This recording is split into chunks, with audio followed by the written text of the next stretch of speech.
What's up, Jaden? So I'm going to break down this throw and kind of talk to you about what stuck out to me, like kind of right away, and what I think we would be able to like prioritize in our training that I think could really, really help you kind of take that next step in your like college career and finish like the best version of yourself. And so the first thing that stuck out to me here is I'm going to take you through your leg lift for a sec right here. So one thing that we see a lot with guys that throw hard is they can do a really good job of holding and counter rotating over this back leg over the rubber. So what I mean by that is when they go through their unwind, and like unwind is like their front leg extending and their arms like unwinding, their power and their like tension is held in the back leg through that. What we kind of see here is you do hold it initially, but then when you go to throw, there's kind of a extend or a jump out of it where you're almost like in midair right there, if that makes sense. Like you're kind of jumping off the mound and then trying to catch it on the front side and then pull down. And you can imagine, like when I'm sure you've heard this before too, like when you lose contact with the ground, you're like all of that energy and tension that you can create just vanishes into thin air. And keeping in contact with the ground is like what also I'm sure you've heard before is like using the kinetic chain, right? Like you're using all of the energy from your feet transferring through your upper body, through your hand, through the throw when we can stay on the ground. So we see you kind of hop out a little right here. And you can tell that that's happening because you're landing on the ball of your toe. So that means that the weight is going up and then down, and you're landing on the ball of your toe when it comes down. And what that's going to do is it's going to create like instability when the front leg hits.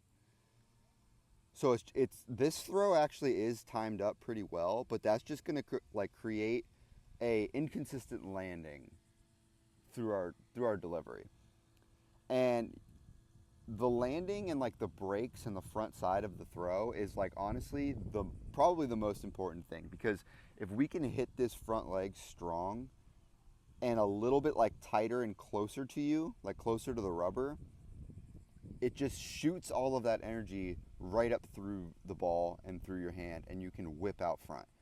But when we jump out like this and then we land on the ball of our toe, we're getting away from our like power and our power source.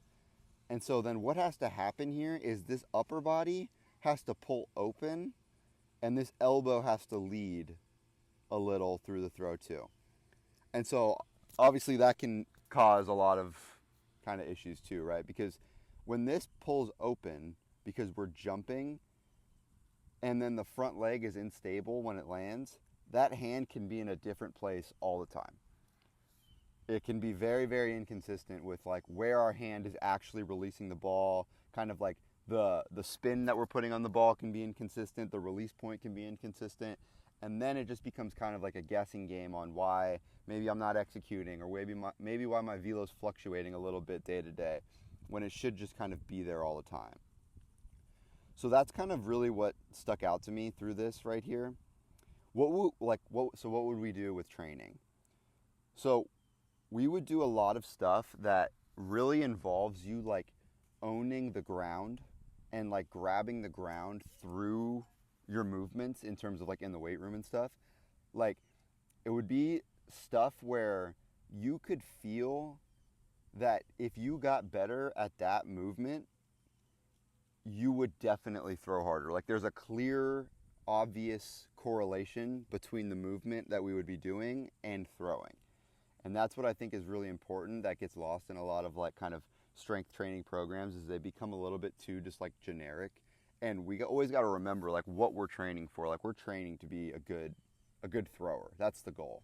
Be consistent, throw the ball hard where we want to. So that would be what we would be doing in training, is like owning the ground, rotating fast through the ground, and trying to like add that like mobility and stability to get a little bit deeper into these like positions, counter rotate, and then be able to explode. In terms of throwing, what we would do is like in a lot of your pre-throw and a lot of like your early catch play drills, they would be consisted of a lot of stuff that kind of isolates the upper body and doesn't really activate the lower body. Because what I would want you to feel is how little you need your lower body to get to the velo that you're already at, and how just kind of like timing up everything a little bit more efficiently can maximize the lower body. And then now we're taking that even next step into the 86, 87, 88 range kind of consistently. So I think I think you would really like the stuff that we do. I think you would feel like it's very, very beneficial to making you more dynamic. And that's the last thing too, is like we would need to become a little bit more dynamic as an athlete, and that would be a lot of the stuff that we would do in terms of the weight room and like conditioning and stuff, is like building that explosiveness, building the ability to move fast through our throw, and becoming someone who can move their weight in a more explosive manner, but also under control. That would be the goal of everything that we're trying to do.